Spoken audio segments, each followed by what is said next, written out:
Hi ನಮಸ್ಕಾರ, welcome to all Harisha ಅನ್ನೋ vlogs. ಈಗಾಗಲೇ ನಿಮ್ಗೆ ಗೊತ್ತಿರೋ ಹಾಗೆ ಇವಾಗ ತೊಗರಿಕಾಳು ಸೀಸನ್ ಆಗಿರೋದ್ರಿಂದ ನಾನಿವತ್ತು ಯಾವ ರೀತಿ ತೊಗರಿಕಾಳು ಸಾಂಬಾರು ಮಾಡೋದು ಅಂತ ತೋರಿಸ್ಕೊಡ್ತಾ ಇದ್ದೀನಿ. ಮೊದಲಿಗೆ ನನ್ನ ಚಾನಲ್ನ ಸಬ್ಸ್ಕ್ರೈಬ್ ಮಾಡಿಲ್ಲ ಅಂದರೆ ಈಗಲೇ ಸಬ್ಸ್ಕ್ರೈಬ್ ಮಾಡಿ, ಪಕ್ಕದಲ್ಲೇ ಕಾಣೋ ಬೆಲ್ಲೈಕನ್ನ ಕ್ಲಿಕ್ ಮಾಡಿ, ಲೈಕ್ ಮಾಡಿ, ಶೇರ್ ಮಾಡಿ, ಹೇಗಿದೆ ಅಂತ ಕಮೆಂಟ್ ಮಾಡಿ. ನಾನಿಲ್ಲಿ ಅರ್ಧ kg ತೊಗರಿಕಾಳು, 4 ಬದನೆಕಾಯಿ, 2 ಆಲೂಗಡ್ಡೆನ ತೊಗೊಂಡು ತೊಳೆದು ಸೈಡಿಗೆ ಎತ್ತಿಟ್ಕೊತಿದ್ದೀನಿ. ಮಿಕ್ಸಿ ಜಾರ್ಗೆ 1 ಕಪ್ ತೆಂಗಿನಕಾಯಿ ತುರಿ, 1 ಇಡೀ ಬೆಳ್ಳುಳ್ಳಿ, 1 ಇಂಚು ಶುಂಠಿ, 1 ಇಡೀ ಕೊತ್ತಂಬರಿ ಸೊಪ್ಪು, 4 ರಿಂದ 5 ಈರುಳ್ಳಿ, 5 ರಿಂದ 6 ಟೊಮೊಟೊ,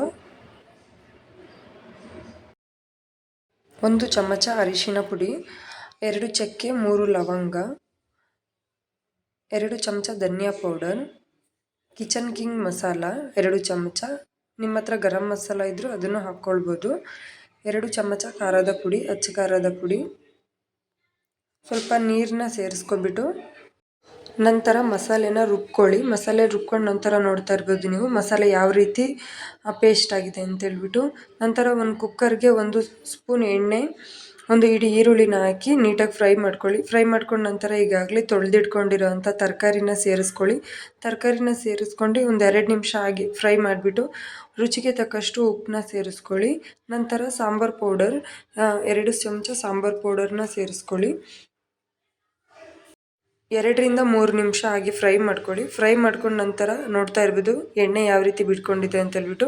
ಸ್ವಲ್ಪ ಎಣ್ಣೆ ಬಿಟ್ಕೊಂಡು ನಂತರ ಈಗಾಗಲೇ ರುಬ್ಬಿಟ್ಕೊಂಡಿರೋ ಅಂಥ ಮಸಾಲೆನ ಸೇರಿಸ್ಕೊಳ್ಳಿ. ನಿಮಗೆ ಎಷ್ಟು ಬೇಕಾಗುತ್ತೋ ಅಷ್ಟು ನೀರನ್ನ ಸೇರಿಸ್ಕೊಳ್ಳಿ. ನಂತರ ಗಟ್ಟಿ ಬೇಕು ಅಂದರೆ ಚಪಾತಿಗೆ, ರೊಟ್ಟಿಗೆ ಅಂದರೆ ಸ್ವಲ್ಪ ಗಟ್ಟಿ ಮಾಡ್ಕೊಳ್ಳಿ. ಇಲ್ಲ ಸಾಂಬಾರು, ಮುದ್ದೆಗೆ, ರೈಸ್ಗೆ ಅಂದರೆ ನಿಮಗೆ ಎಷ್ಟು ಬೇಕಾಗುತ್ತೋ ಅಷ್ಟು ನೀರನ್ನ ಸೇರಿಸ್ಕೊಳ್ಬಿಟ್ಟು ನೀಟಾಗಿ ತಿರುಗಿಸ್ಕೊಳ್ಳಿ.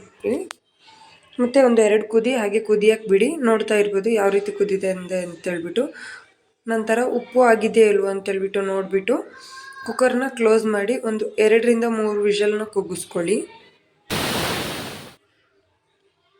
ವಿಷಲ್ ಕೂಗಿಸ್ಕೊಂಡು ನಂತರ ಯಾವ ರೀತಿ ಆಗಿದೆ ತೊಗರಿಕಾಳು ಸಾಂಬಾರು ಅಂತ ನೋಡ್ತಾ ಇರ್ಬೋದು.